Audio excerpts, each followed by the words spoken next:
Sukuna is a badly written character. That's a line that I actually see a decent amount from my comments and other social media, when it's actually the furthest thing from the truth. I actually think so far Sukuna's written very well and very greatly, and he definitely has potential to be one of the best written shonen villains of all time, maybe. Or at least amongst the top tier, since there are some really great shonen villains out there. But the notion that Sukuna is just someone who's just out there to destroy, or just a complete meathead, or someone who actually isn't smart or planning things, or actually has a deeper philosophy or deeper character than what we just see on the surface, I just don't think that's true at all, and today I'll actually be breaking down why I think Sukuna is a great character. And if you're a Jujutsu Kaisen fan, be sure to subscribe. I got a ton of JJK videos just like this, analysis, what ifs, versus battles, power scaling, live streams, reviews, all that great stuff. So trust me, if you like Jujutsu Kaisen, you won't regret subscribing. And leave a like as well, it helps out. Thank you if you do. And thanks to the honored one member of the channel, Isa Kaisen. Thank you, man. Okay, now this isn't something new. I've seen this go around pretty much as long as I've been doing JJK videos on this channel, which has been about a year. Crazy to think that it's been this long, right? But yeah, people say Sukuna isn't the best written character, or maybe he's actually poorly written simply because we haven't seen a lot from him. Which by itself, to begin with, that's a bad statement. Just because there are some things that we don't know about him or we haven't seen from him yet, that doesn't mean he's actually bad. Because clearly Gege is saving a lot of things for the future, and he's hinted at so many things. He's foreshadowed many things about Sukuna's character. I actually want to break down just some of the hints that we saw already from Sukuna, because Gege has dropped a lot of little nuggets and little breadcrumbs of what Sukuna's character is like, or what he actually thinks, or what he actually believes in. But before I actually start on the whole philosophy stuff and all that great stuff, which I know a lot of you are very interested in that's pretty much the juicy part, I'm just going to start off with why this is going around and why this is being spread so much. I think in particular JJK fans are ones that are pretty, let's just say, I don't want to say elitist, right? But let's say unlike Chainsaw Man fans, where they just actually mostly enjoy characters because of who they are mostly, right? JJK fans, more so, they care about less if the character's interesting or cool or awesome, and they actually care a lot about what's the deep meaning behind this character, or what's the in-depth analysis on this. And I just want to clarify, I'm not saying all Jujutsu Kaisen fans are like this, or even all Chainsaw Man fans are like that. I know there are a lot of Chainsaw Man fans who love the in-depth analysis of, let's say, Denji's character or Makima's loneliness or trauma and all that. Or maybe there's JJK fans who actually don't care about the writing, which I've seen this as well, and they just love characters because they're awesome, or maybe they're really hot, or they just like them, right? So not all the fans, I don't want to generalize right there, but it is true that the majority of fans do think in this way. And for this reason, a lot of Sukuna fans generally just like him because he's really strong, he's really awesome, he's really badass, and he's got a lot of cool powers. Which again, nothing wrong with that at all. I like a lot of characters for that reason. You don't need a reason to like someone or to like a character. But in particular, it's because from a lot of JJK fans, let's say Maki, or even Naoya, Gojo, Yuji, Megumi, Yuta, a lot of these fans, we've seen a lot of depth from them. We've seen a lot of their backstories, a lot of change from these characters. We've seen a lot of what makes them function, a lot of what hurts them, a lot of what has made them them. So basically what I'm saying is we've seen a lot of not just character development, but a lot of character insight and a lot of, I guess, juicy character writing from these guys. And because of that, these characters are hailed to be far better written, and one of the characters in particular is Kenjaku. Even though he's someone we actually haven't seen his flashback of yet, keyword yet, please Gege, please give us that. He is someone who talks a lot. I mean, he just monologues to himself, to nobody, to the Kogane, to the Tengen zombie, or just to Yuki or to Choso. Literally, he just monologues to the void. So we see a lot of depth from him, we know how he functions, we know how well he's written, and we actually see a lot of sides of him as well. We see when he doesn't care about characters, we see when he's extremely evil and disgusting, right? We see when he's laughing and goofing about with characters, we've seen him do this and and make these silly faces. So in particular, this is why a lot of people actually say Kenjaku is a better written villain than Sukuna, or he's actually the main villain. This is something I actually got in two of my recent videos, one of them being Kenjaku will absorb Sukuna, and the other one is Kenjaku will take Yuta's body. And I promise I'm not a Kenjaku fan, they're just theories that I put out there. But yeah, in the comments of those videos, I was seeing a lot of people saying, oh yeah,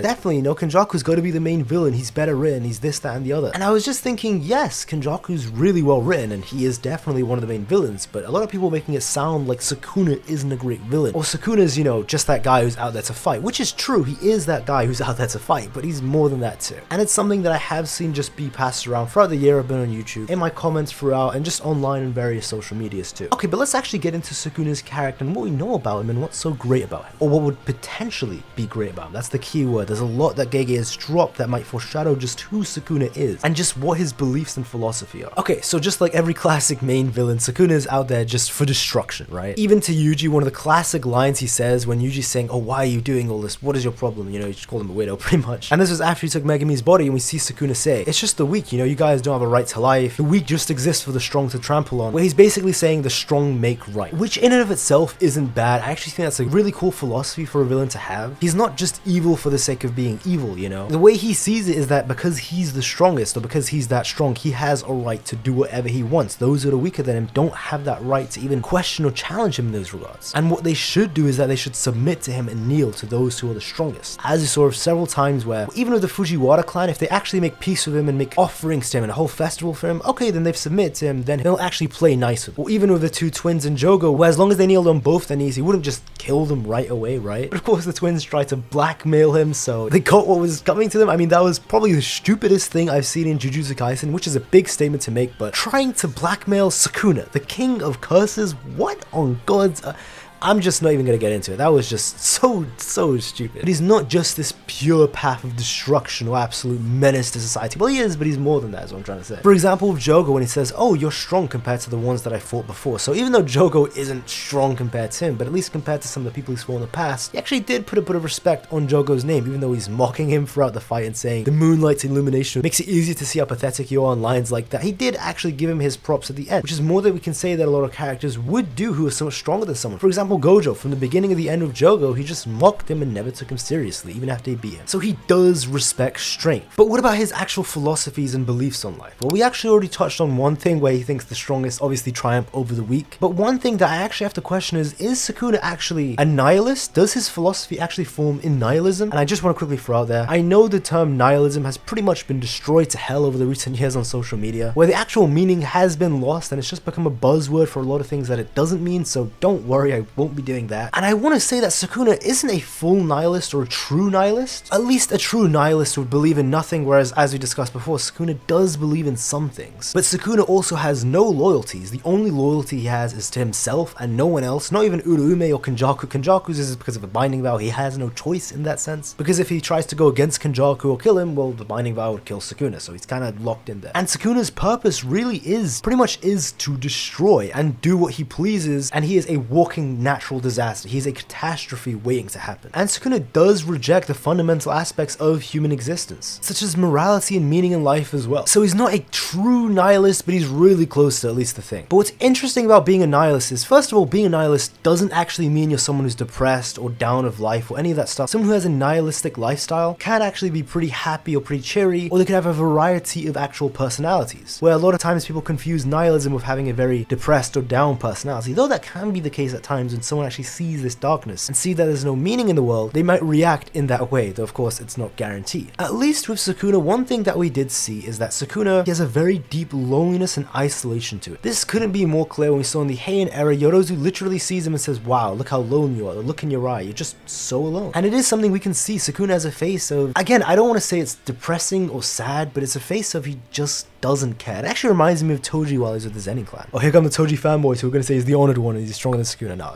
Toji fanboys get out. But yeah, that is a pretty big theme with Sukuna, where even Yorozu thinks Sukuna's never experienced love, but the interesting thing is you can't feel lonely unless you've actually experienced love beforehand. Well, at least in most cases, I don't want to say every case, right? Or even when he questions it when Yorozu says you've never experienced it, where he actually implies that maybe he has. And this comes again when Gojo challenges Sukuna, or maybe I should actually say when Sukuna challenged Gojo, as Sukuna is the challenger, but if you remember, he does actually flash back to those words. He looks at him silently, but in his thoughts, he remembers Yorozu's words, I have much more to teach you about love and ultimate strength and the solitude it brings. So clearly Sukuna is aware of the solitude that comes with ultimate strength, and he does make a little smile and say very well. Alright, now as to why Sukuna feels these things, or what this is hinting at, because clearly it's hinting at things that have happened before in the past, we could speculate on a lot of things. Maybe his parents, because someone had to have given birth to him, or maybe the twin that he had, because we know the Ryoman Sukuna in the real world. The actual mythology behind Sukuna is that he was a conjoined twin. There are two heads and one body, and that's the whole main gist of Sukuna, you know? And it has to play a role in his backstory. Maybe it has something to do with the twin, maybe it has something to do with just him being too strong. We don't know. The only thing we know for certain is that Gege did say in a data book that the closest thing Sukuna has to a family right now is Uruume, and that Sukuna had no wife or children. That doesn't mean he didn't have any lovers or any siblings or even parents, just that he didn't have a wife and children. And I really don't want to start speculating or guess working on stuff that we don't know about Sukuna, so I won't get into that. But the point being, there clearly is a lot of depth to Sukuna that is getting dropped by Gege in these small lines and these small panels throughout. And I think there has to be a reason where he has this face of just loneliness, right? This isolation. Is it because he's the absolute strongest? Yes, but there has to be more to it. But even that alone is a lot you could write for a character, and a lot Gege could do with Sukuna. So I think the notion of Sukuna is just another meathead, or he's not that great written, I just don't agree with it, and I will say let's just actually wait to see what Gege cooks of Sukuna. But this was just a discussion video, not really an analysis or a video essay or any of that kind of thing. I didn't script any of it, just kind of my thoughts on the topic and my thoughts on Sukuna generally. So if you did enjoy the video, hey, be sure to leave a like. It actually does help out the video, so thank you if you do. And also, if you haven't already subscribed for more JJK content, again, I got a ton of JJK videos just like this, a lot on Sukuna. If you're a Sukuna fan out there, or just a Jujutsu Kaisen fan, you'll love this channel. And of course, thank you to all the channel members as well. You guys are always awesome. Thanks a ton, guys. And if you watched this far, you remember the Higunu fan club, let me know in the comments. But